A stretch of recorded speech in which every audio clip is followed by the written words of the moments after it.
So we're here to talk about ebooks in the marketplace. I think we should have some introductions before we start with the discussion.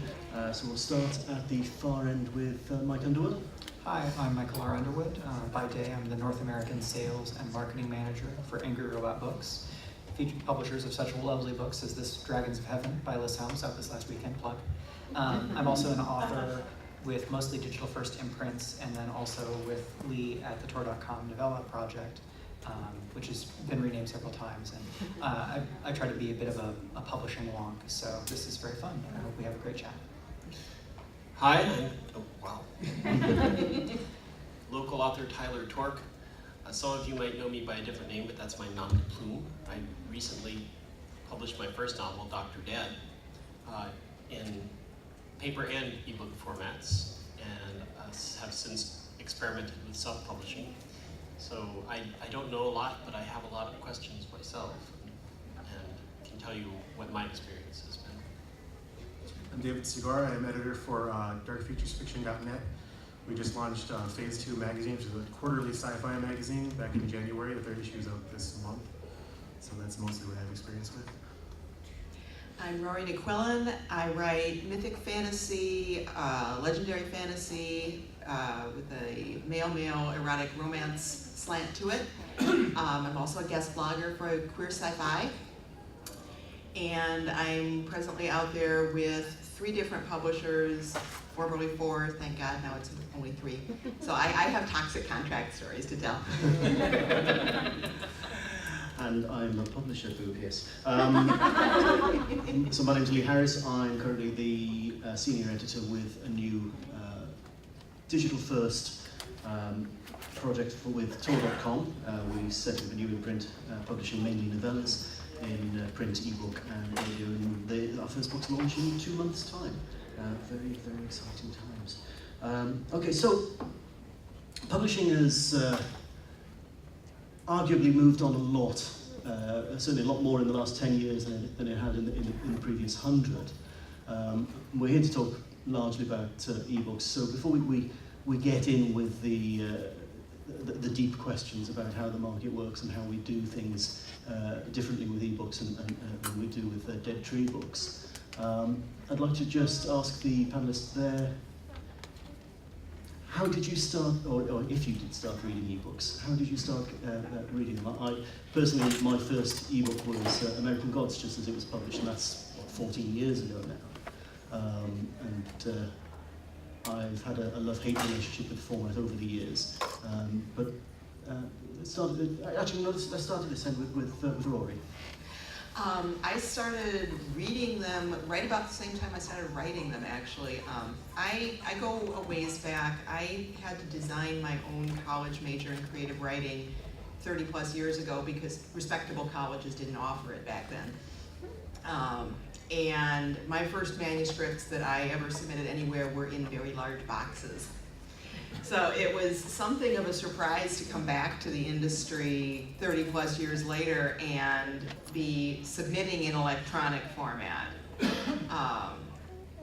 And when I started writing in electronic format, I also decided to pick up a few other books in my particular field. It was kind of a good thing at that point because I had a fairly young son at home, and the field that I write in, I didn't want my books lying around the house, you know what I mean? Especially my research material. So I picked up my first Kindle, and really I've never looked back. I really like my Kindle for, especially my mom likes to take the family on cruises, and my entire baggage allowance could go for books if I wasn't really careful and if I didn't have a Kindle. I think I started with it mostly with online magazines that were not available in print, kind of giving a voice to people who would never be able to raise the money to put out anything like that in print. And starting with that, it just kind of became normal, and now I buy most things in electronic format. David? Okay, well, I know that this was before some people in this room were born, but if you recall PDAs, that was my first ebook reader, Palm Pilot, and they don't make them anymore. But I didn't like it much on the Palm, and so I had a long hiatus from ebooks and only have recently gotten into actually reading books that way. But I find that since I always have my phone with me, it's very convenient if I have something on it that I haven't read yet. So that kind of got me into it. Yeah, I'm of the generation and kind of class where I had a computer in my house from the age of about 4. So word processors and digital reading was pretty prevalent for me throughout. I read a lot of fan fiction and kind of online digital fiction, not as distinct ebooks, from a pretty early age, probably 13, 14. Heavy ebook usage is much more recent for me. I was a traveling sales representative for publishers, but most of them weren't using ebooks. And then when I started on with Angry Robot, we do so much reading digitally for submissions, and now I do a ton of reading digitally, both for work and not, but I also do a lot of paper still. I want to take a bit of a straw poll here and include the panelists as well as the audience. Who here reads ebooks on a regular basis? Not surprising considering the, keep your hands up, not surprising considering the theme of the panel. Of those of you who do read ebooks on a regular basis, who here reads predominantly ebooks? So fewer, okay, so that's actually interesting, that's about half and half. So half of you read more ebooks than print, and half read more print than ebook, okay. Are there books that work better in e-format than in print? David? I think, really honestly, the magazines are the big thing. That I once heard that getting even a small print run magazine started off the ground costs $1 million, which no normal person is going to be able to do. What about you, Mike? What do you think? I think that in terms of distribution, like very consumable fiction and stuff that's incredibly page-turny works very well in digital. Anytime that the subject material is disrespected in the cultural commons, it's a great opportunity for ebooks. So erotica found a great readership home in ebooks, and romance as well. Anytime where there's a stigma attached to work, there's a great opportunity to consume without that stigma or without having to face social censure by reading digitally. I don't think it's primarily because there's a stigma, it's primarily because it's a niche market, and so you're not expecting maybe to sell as many, and so your production costs are lower, that's great. I think it's also very good for the shorter works, so I agree with your focus there. So, so you're saying it's better, it works better for the niche markets. I'm not sure I would put romance and erotica in the niche. They sell more than science fiction and fantasy. You alluded to the fact that you might write the occasional book with that sort of... Yes, steam rises from the Kindle. But apart from the erotica market, I've seen this explosion, especially in the romance industry, in the shorter form fiction. You can sell a standalone novella in e-format. It's much easier than trying to put one out in print. I mean, right now I have 2 novellas with Elora's Cave. They're both in a series. I have a 3rd one that I'm holding on to until I can get the rights back to the first 2. And then I'm looking forward to doing a print publication with 3 novellas in one, but I've never done self-publishing, but I wouldn't want to try doing print novellas as a one-off. But 3 together is a little easier to do. But people are doing wonderfully well with novellas and short stories. Books that absolutely don't work as e-editions, are there any? I think something like House of Leaves or anything where the codex. This can I please? Yeah. Because what I raised my hand for actually applies really, really well to House of Leaves. Books that work really, really well with ebooks. I started reading ebooks because of Angry Robot. I had a blog, Always Unmended, and I was reviewing books for A lot of publishers, but I did primarily Angry Robot because you guys put out such great books, so I was like, give me more. She's not a plant, I swear. She's a real person. I haven't reviewed in a long time, so. But no, now I read Slush for Apex Magazine, and I was blogging for Apex Book Company. I read a lot. I did reading and reviewing because I read a lot, and I can't afford to read as much as I do. But books that work really, really well for e-readers. There was one that I reviewed. It was an enhanced ebook app called Steampunk Homes, and it was put out by a small group in the Twin Cities here. And I can't for the life of me right now remember what they were called, but you will find them if you Google Steampunk Homes. And it was, they had like music in there, and you know, if you touched something, the illustrations would move, and it was really great. That could only work in ebook form.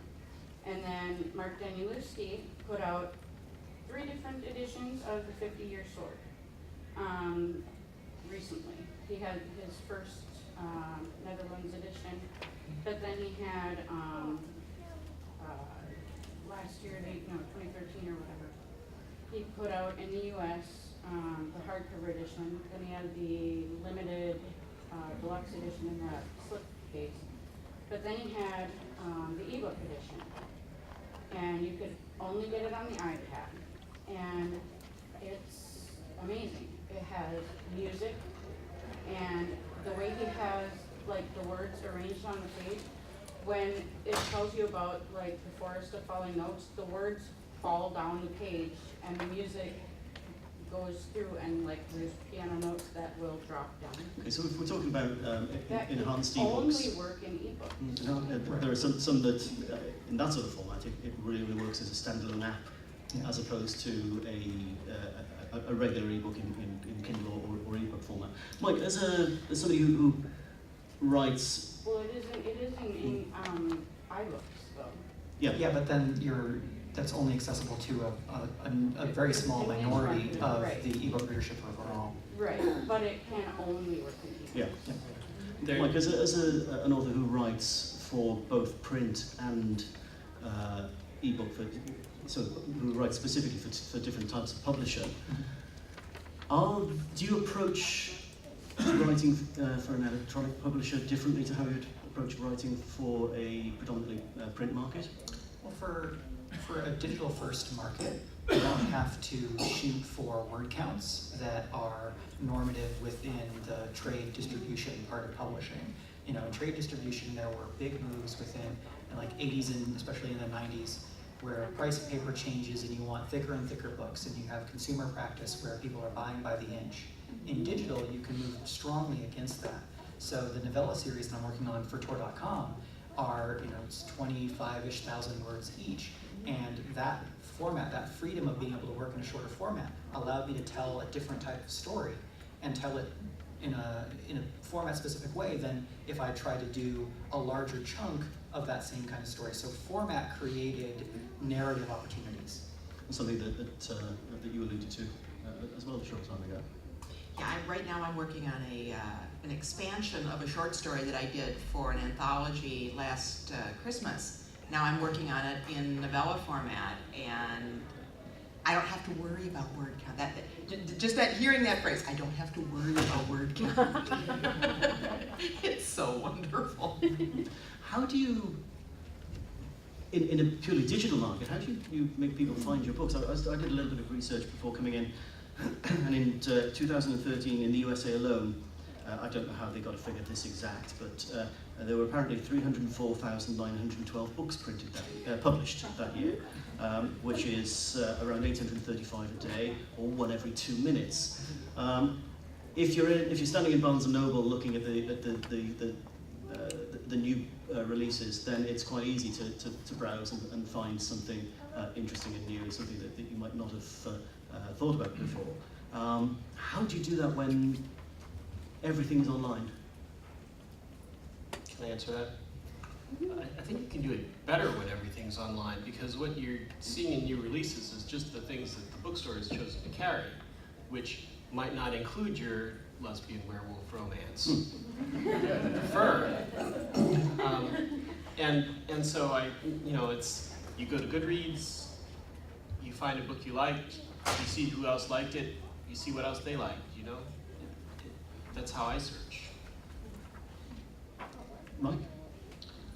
I think digital discovery is still one of the million-dollar questions in the publishing industry, because there are initiatives from various startups. I was just at BEA, and no fewer than 4 different startups with booths were saying like we're solving digital discovery, and none of them looked any good from my perspective. Sorry, but it's something everybody's gesturing toward, because the best kind of systematized and automized discovery engine is within Amazon. So it reinstantiates and supports their already dominant position, which then allows them to have monopsonic behavior and kind of crowd out competition. So that's a big problem that we're all trying to still figure out. And Growbot uses it through affinity groups, where we build a core of readership, and then they kind of help mobilize to get people excited about what we do. Where we have readers who say, I love everything Robot does. That drives our discovery, because then we can bring them books that are maybe different in certain ways than what we've done before, and we have that cachet of trust. How can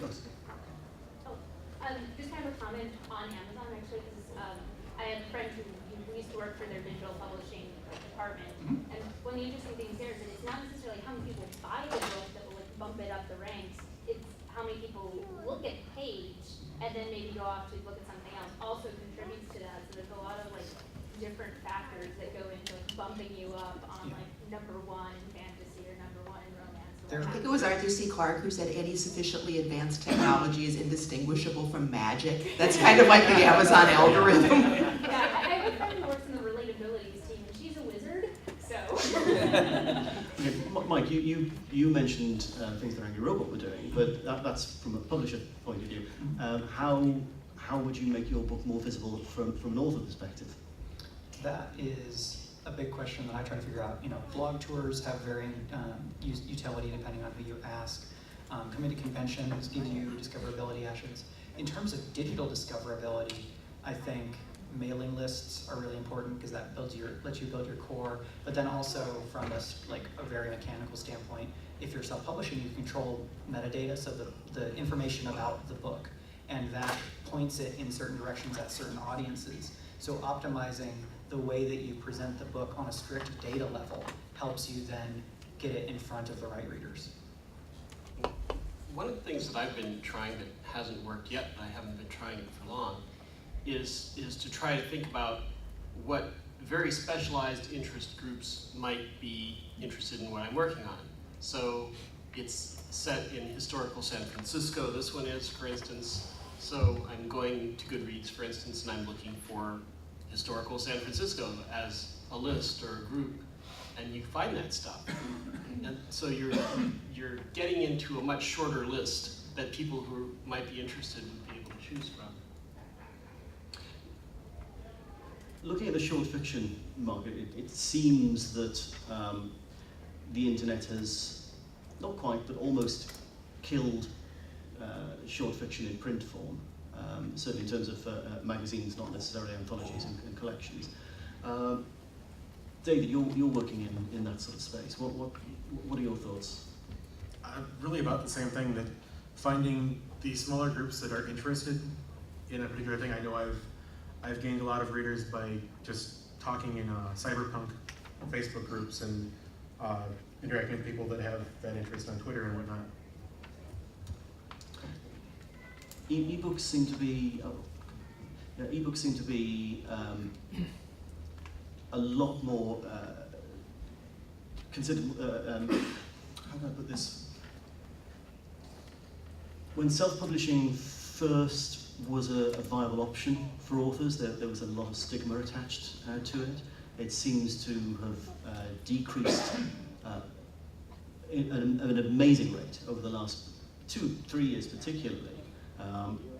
Is that likely to go away completely? If so, when? Rory? I'm in an industry that does a lot of the self-publishing, and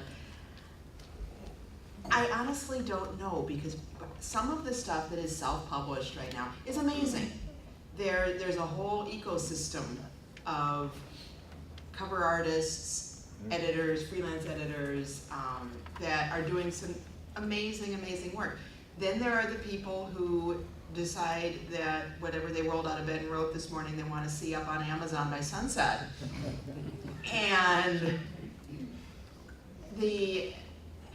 That's it amazing actually, in a different way. it ties into this whole how do you get discovered by your readership thing, because in my particular genre, there are days you feel like you're just kind of drowning in a sea of, let's call it mediocrity, because there are kids present.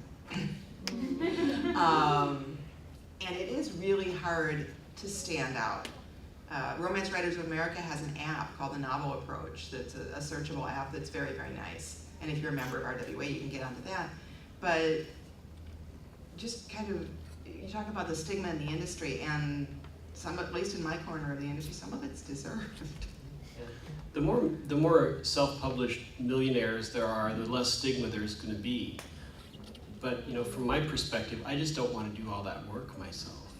And I think the underappreciated part of the self-publishing world that I'm hearing more from people like Annie Belay, and then even Hugh Howey tries to focus on it, which is the self-publishing mid-list, where they're not the millionaires, but they're the people who, through hard work and through an entrepreneurial spirit, can build themselves a six-figure a year US dollar income, which is pretty phenomenal. Like that is a viable thing, and people have developed the professional structures to be able to make it happen. Then it gives authors a great deal of flexibility so that you can have some self-published, some traditionally published, which creates a lot of opportunities. Also, self-publishing your own backlist is a really good idea if you can get the rights. We have a question from Anne. It was from way back, you were talking about historical, and something like that, we should look into the historical reenactment groups, because that would be a market that would be interesting if you do, and or they would be critical and or helpful for some of what you're doing and saying, oh, they never did that, and there would be things you wouldn't know about. Well, I don't want to know about it for anything that's already published, but maybe I can find some readers for stuff that's not out finding yet. some readers for that. So you were talking about the difficulty of discovery, and I mean, I'm one of the many terrible people out there who judges a book by its cover. That's not terrible. How's the cover different with ebooks? I mean, how do you need to make it stand out? Like, what's the equivalent? David, what do you do for your magazine? I make sure always with every cover that it looks good in little thumbnail on Amazon. You need to be able to tell what the title says, and any other, like if there's an author name on other magazine there wouldn't be, but you need to be able to tell what it is looking at that little tiny picture on Amazon. Well, they print the title next to it. Yeah, it's gonna catch your attention though. But you have to be able to tell what kind of book it is. I think there's, you say you're one of the terrible people who judge a book by its cover. They are absolutely not terrible at all. There's a reason why some publishers will spend more on a cover artist than they will on the advance for the author. The cover that you choose is the single most important marketing spend that you have, because people do judge books by the cover, and you need to, as a publisher or as a self-publisher, that needs to be addressed. Yeah, and I think they should, because that's part of the message that you're sending the reader, so that they know what they're buying. Yeah, because if you have They don't always. Yeah. I can tell you stories. But if you had a cover that was obviously knocked up in Microsoft Paint in 13 and a half minutes, it tells you something about the book and about the author. Well, or the self-publisher, yeah. And I think that's a really good aid to not discovery.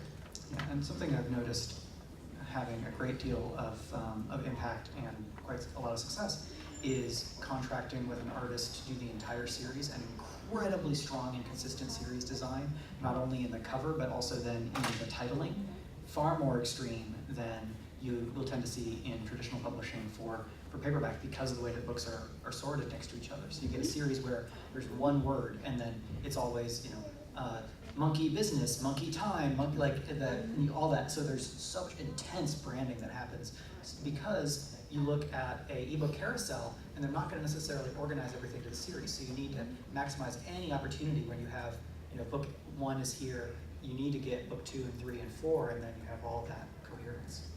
I have a cover artist I'm not sharing. No question? Is that something that's drastically different between ebooks and paper books? I mean, the spending a lot of money on an artist? I think it varies a lot from publisher to publisher. I'm working with a predominantly digital publisher at the moment, and I spend more on cover art now than I did when I worked with a traditional print publisher. Largely because we have a bigger budget, and we like the artists to continue to eat, so they can do more books for us. But it doesn't take the artist, or it shouldn't take the artist any less time to do a great cover for your ebook than it does for your print book. So there's no moral justification for paying them less. Yeah, and I think there are other stylistic differences, and we'll probably see those diverge more. I already noticed, and this was a few years ago, the Wheel of Time ebook covers were reset and separated from the newer physical editions, where it was just single symbol driven. And I see a lot of iconographic covers. I see a lot more where color washes are used, so it's the one image and then 5 different color backgrounds. And that is a 100% divergence from traditional covers design. I'm very surprised that with so many books being sold online and print books as well as e-books, I'm very surprised that we don't have as a matter of course. I'm surprised, but I thank God that we don't have it. I would have expected moving covers to have happened before now. I know, that will be awful. And very expensive. Prices probably kept that from happening. Yeah, probably. It's not too expensive if you got an animated GIF or something to add a little glitter. But part of that, I think, is also things are tablet driven or cell phone driven. My day job, I work for the former West Publishing. We do Westlaw legal research. We always have to keep in mind the screen size of our researchers. And if you're gonna design a shopping app that's gonna be mobile friendly, you can't have a whole lot of stuff going on, or you're gonna be crashing people's phones and they're not going to like you. Cover is the first tell. I mean, I know you guys know that. Cover is the very first tell that says to you, this is paranormal, this is whatever. And like you said, some people don't know what cover they're getting, or they don't understand what it's telling them. But most of us don't even realize now that if I pick up, a brawny guy, bare chest, oh, that's paranormal romance, or one of the other romances, or it could be erotica. But, if I see like a werewolf and he's all furry, that's probably fantasy. Or it could be paranormal, but it's probably fantasy. Like I said, you guys don't even know that you know this now. That if we put 15 books in front of you, if you guys had 15 right now, we could all probably say this is, and there'd only be a few that we wouldn't know. So that's part of the important thing about that Michael already knows too. Some of you know that. That's why you design it like that, so that we understand. But if you're in, just looking at covers generally, not just the ebooks, and we'll come back to that in a moment. If you're in Barnes & Noble and you're browsing a table, there's a good chance that there are 60 books on that table. There's a good chance that you're going to spend maybe 10 seconds deciding which 2 or 3 books you're going to pick up. So those 60 books have 10 seconds to compete with each other. Yeah, and sometimes you just see the spines too. And it's the cover, it's the spine if they're spine on, or the cover if it's on a table, that will cause you to pick up that book instead of those other 59 books. So yeah, they're absolutely essential. And similarly online, if you have 10 books on screen that you're scrolling down, you know immediately which, at least 3 or 4 books, you're not even going to bother clicking on because, oh, good God, no, why would I click on that? So yes, covers remain, even in the e-marketplace, absolutely essential. And if you have, if you're self-publishing and you have a relatively low budget, spend as much of that as you can afford on good cover art and a good designer. I publish my own stuff and I make my own covers. Mm. And what I've learned over the years is you choose graphic that fits the theme of your book. You choose a font that complements it, or multiple fonts. You can have up to 2 fonts. You choose fonts that show up in the miniature, as you said, or a full cover, okay? Don't just throw Times New Roman up, please don't. Choose a nice font, okay? And you look at complementary colors with the graphic. You can take colors from the actual graphic itself to make the lettering of the font. Or you can go to a site like Paladin.com to get complementary colors using GIMP as your resource or Photoshop for that. And that's pretty much how it goes. And then you have to figure what goes in the ebook should be in RGB color format and should be in CMYK for your print book. So that's the basics of it. And some authors are very good at this, but even the authors that are very good at this are not as good as people who've been designing professionally as a living for a number of years. Mike, you have a lot of experience in briefing covers. Yeah, so I've started to do some cover briefing at Angry Robot through under Mark Gascoigne, who's the publisher and has a World Fantasy Award for being the publisher and an art director, and was an art director before.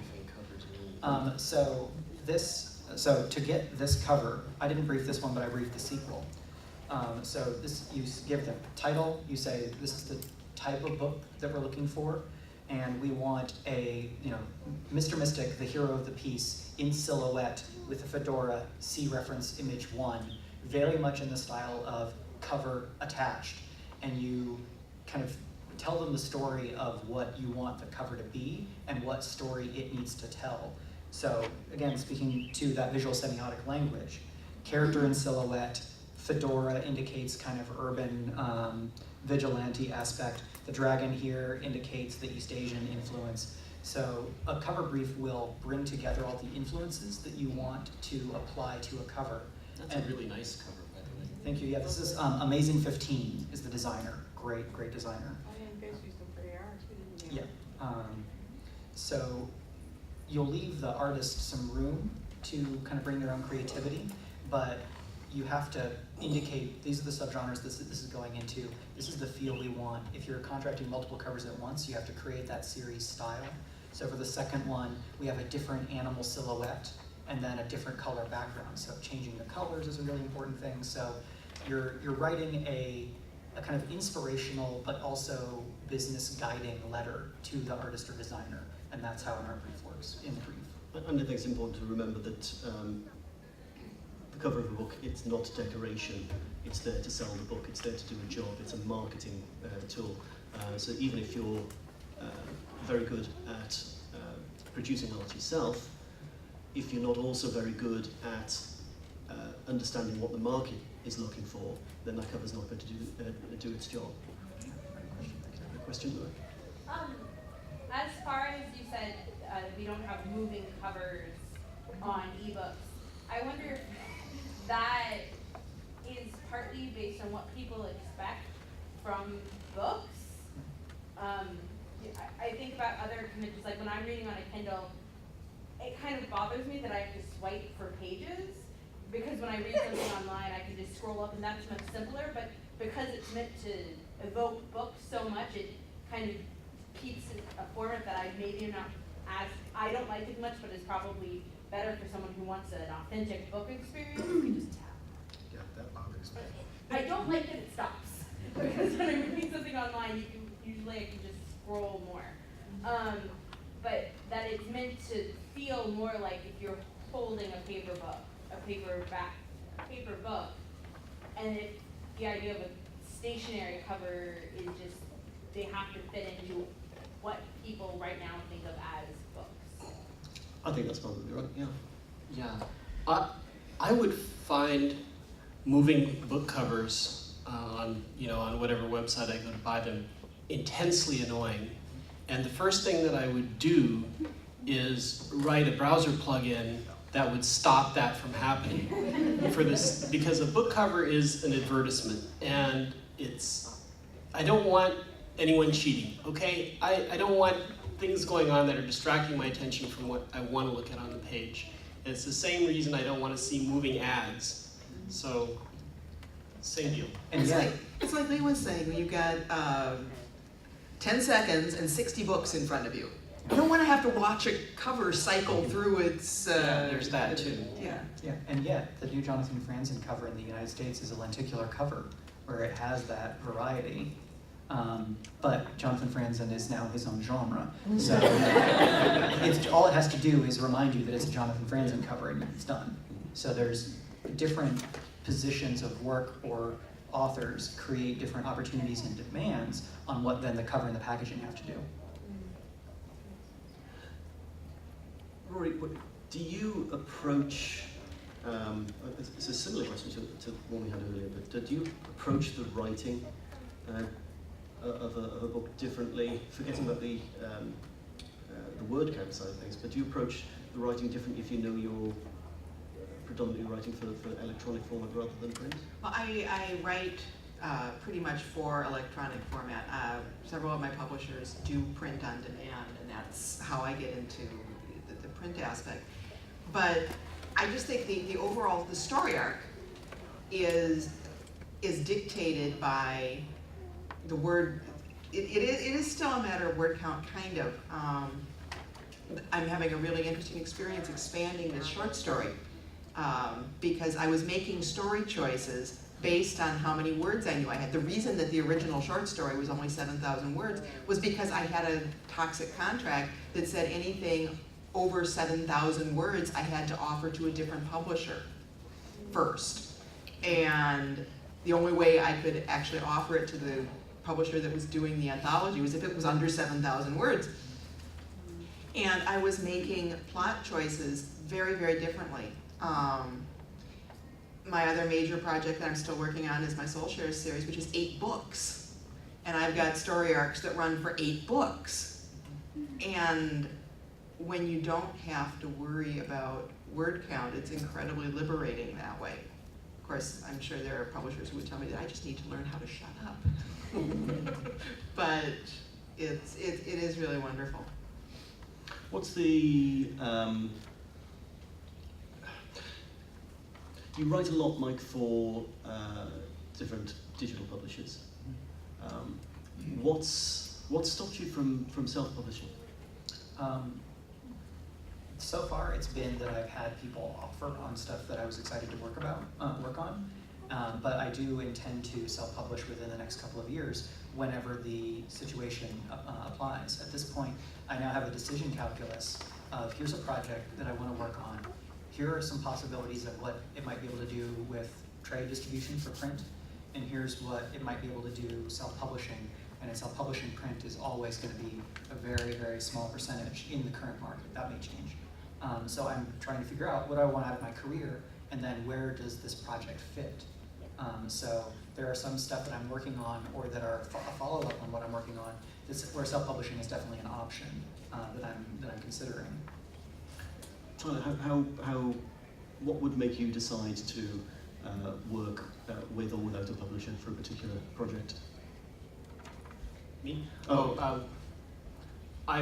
I prefer to work with the publisher. The only thing that I would self-publish at this point is Backlist, and that's the only thing that I have self-published. Mm-hmm. And how have you found that the experience of getting the Backlist out there?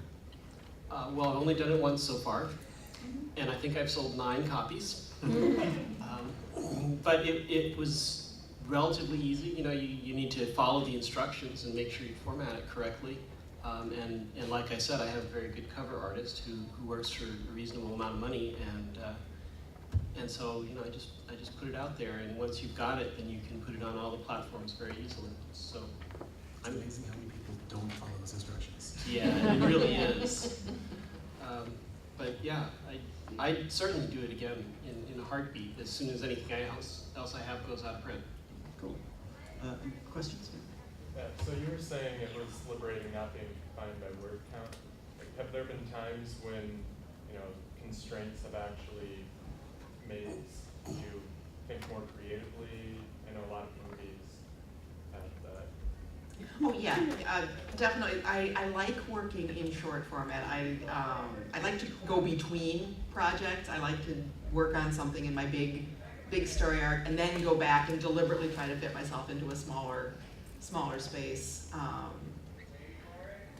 It's kind of like I've always looked at classical music that way.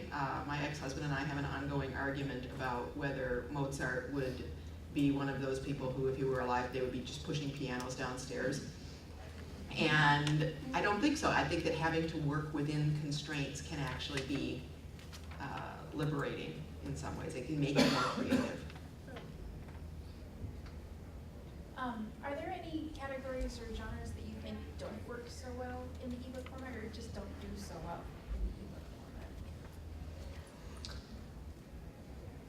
format? I think YA sometimes struggles, and I think that's largely because the demographic is split roughly 50-50 between adults and actual young adults. And the younger part of that demographic doesn't necessarily have the disposable income to be able to buy the ebook readers that a lot of people prefer to use. Of course, everybody these days has one of these things, so the problem's getting less. I think there are people that prefer to read certain types of book electronically as opposed to in dead tree books. I read a lot of non-fiction and it's almost exclusively electronic. I read a lot of fiction and it's almost exclusively in paper format. But in terms of what genres don't perform as well, I don't know.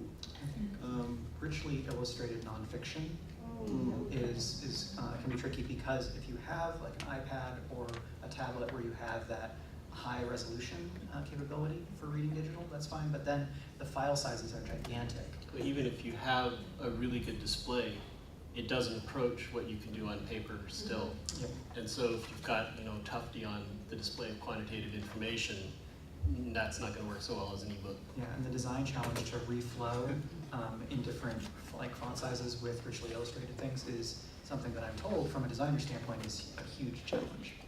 That's something in my day job we actually talk about a lot because we publish legal opinions. We publish the National Reporter System. It's specifically a research tool, and trying to get the electronic experience, the online experience, to match what you can do if you've got 4 books sitting in front of you and you can go back and forth between stuff. It's almost impossible to really get that experience on a computer screen, no matter how you play with the tabs and the windows and everything else. It's really hard. Also books that have a lot of footnotes are required.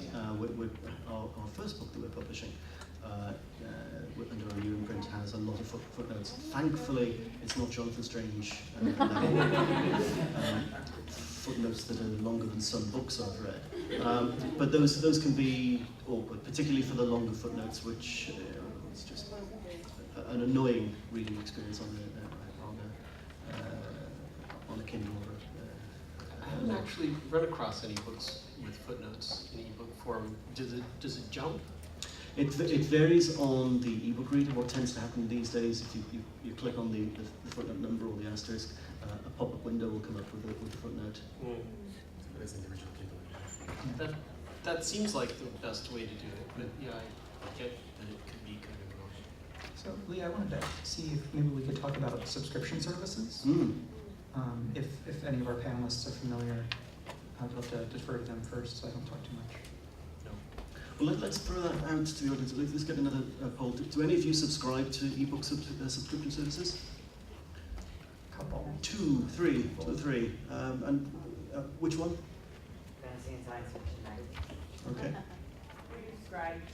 Okay. Scribd. Yeah. Script. Yeah, so I love that. Script just sounds like a frog. Scribd just announced that they're massively slashing their romance and erotica section because they found that they were paying out too much money because there was a gigantic and voracious readership, which anyone who knows romance could have told you they had. Kindle Unlimited is also going through some big changes right now, Yeah. specifically in its romance section, because people figured out they could make money by taking one novel and selling it as 20 short little bites and get money for each borrow, and that's not going to be happening anymore.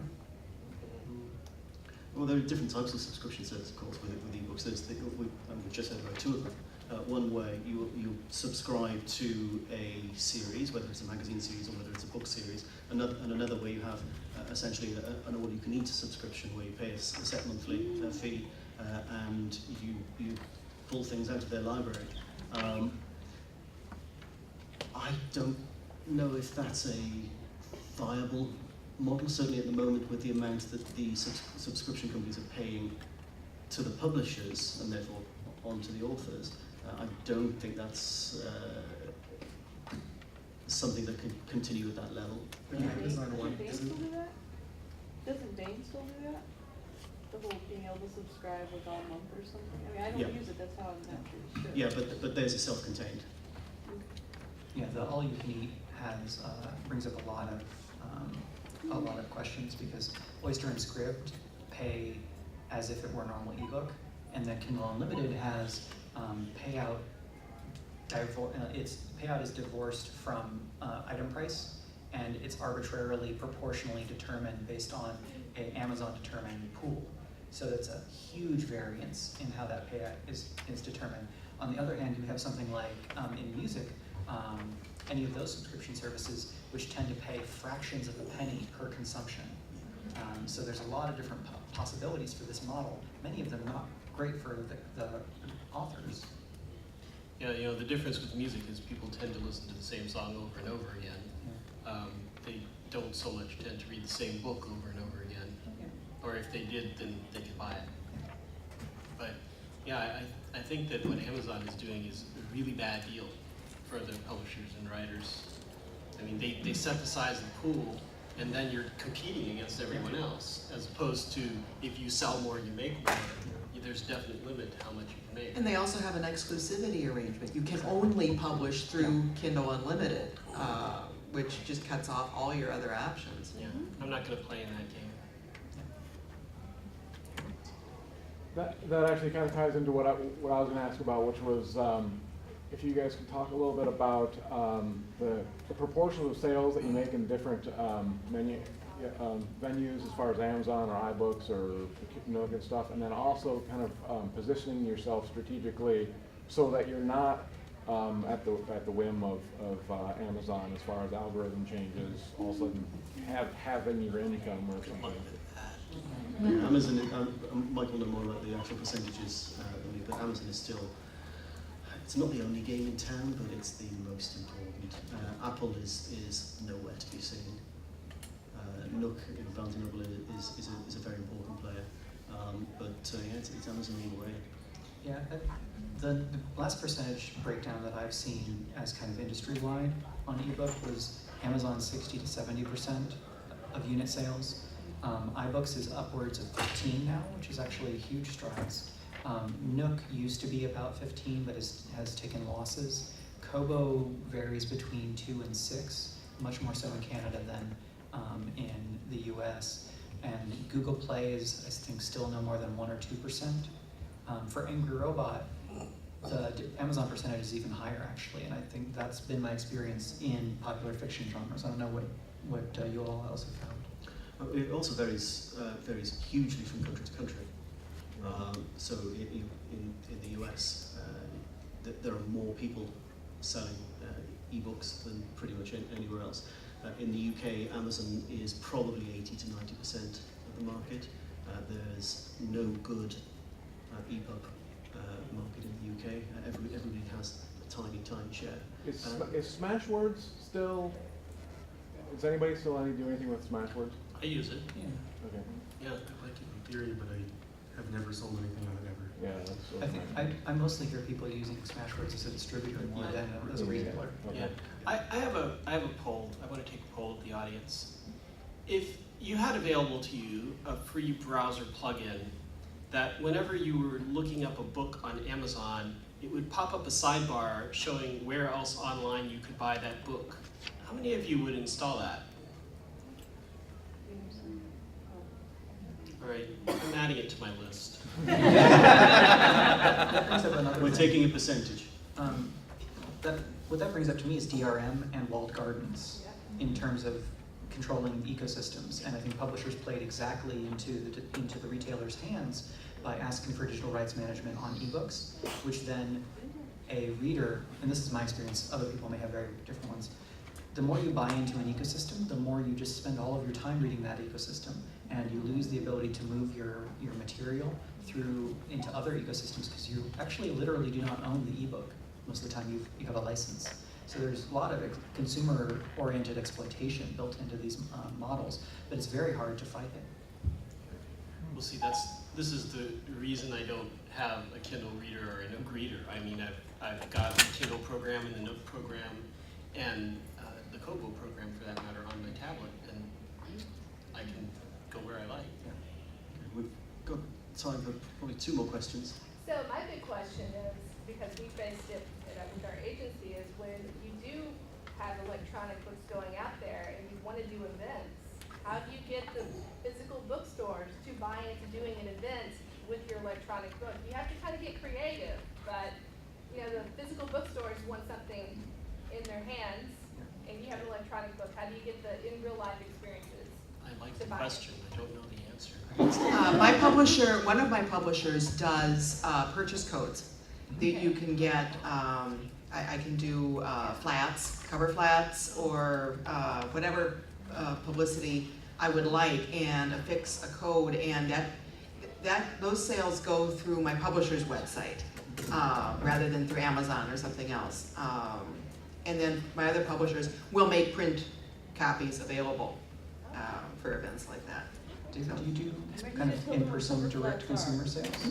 You may need to tell everyone what color flats are. A cover flat is either a print copy of just the cover or a portion of the cover, and it has the publisher information, author information, barcode, and a space for the. Here's a cover flat. So this is for paperback, and so it's got the front and the back, and obviously, you might have some other stuff if it's an electronic only. But yeah, and I'll give one of these to anyone who wants one, because I don't need them for anything. They're wonderful. One thing I did see at BEA that got me excited is a company called Drop Cards, and they mostly work for musicians at concerts. And they will make kind of flimsy cardboard or more sturdy, like credit card-esque plastic cards, which then they will manage fulfillment, and you can sell the card as if it were the item itself, which is, that was a huge game changer for me. Unit price gets a little bit prohibitive if you're selling a lower priced item, so it's about 39 cents per card if you're buying 1,000 at once. And I'm sorry, what does the buyer do with the card? So I sell you the card, so it's $5. You get the book. You have a physical social transactional item that reminds you that you have your thing, and then it has instructions to go to the Drop Cards website, which handles fulfillment. And So like that each delivery. one has a unique code printed on it or something, so that you can. So that just feels really, really over-complex to me. Yeah. To buy an ebook, if I see that card and think, oh, this is a book I quite like, I just pick up my ebook reading, right, okay, I've got it now. Yeah, the trick there is probably enhanced content. Yeah. Can't they put an image that you can just put your phone on the image and send the picture right through it? Yeah, QR codes don't get much love, but I think they're actually fairly effective. That's what I've done with phase 2. These little business cards, I've got the cover of each issue on the front, and on the back I've got the QR code. Takes you directly to Amazon where you can buy it. I think the problem is that a lot of people don't quite know what to do with the QR codes. It would be nice if they were, it would be nice if the phones would have the stuff already built in that would notice them and do something, ask you, did you want to go here? But, yeah. Okay, I think we've just got time for one more question before we wrap up. So this is sort of related, but not really, but libraries and ebooks. I know that I've started using my library ebook functions more because you don't get late fees, so it's really great. Yeah. But I feel like that's also kind of in some ways a threat to the ebook market? Because, I mean, again, you usually only read the book once, and it's a little different than, you know, physically having it on your bookshelf. It's like it's on your Kindle, and then you archive it somewhere when you want to get it out of the way, so you just scroll all the other stuff. It's still fairly early days, relatively early days for libraries and ebooks, and nobody quite knows how it's going to work in the long term. But there are different publishers approach it in different ways. So some publishers will charge the library a lot more for an ebook than they would a consumer. So the library is buying a license to be able to use this, but they pay a lot more for it. Some publishers like HarperCollins who will sell an ebook to a library, but they're only able to lend that book out a certain number of times. And after that number of times, they have to rebuy. It depends where you are in the world. So yeah, it could be potentially a threat, but the numbers of people borrowing ebooks from libraries at the moment are not big enough to worry the publishers. When they are, then good God, things will change. Okay, well we've run out of time. Thank you so much for coming along. I'd just like to thank all my panelists. I've got Michael R. Underwood, Tyler Tork, David Stagora, and Rory Nicola.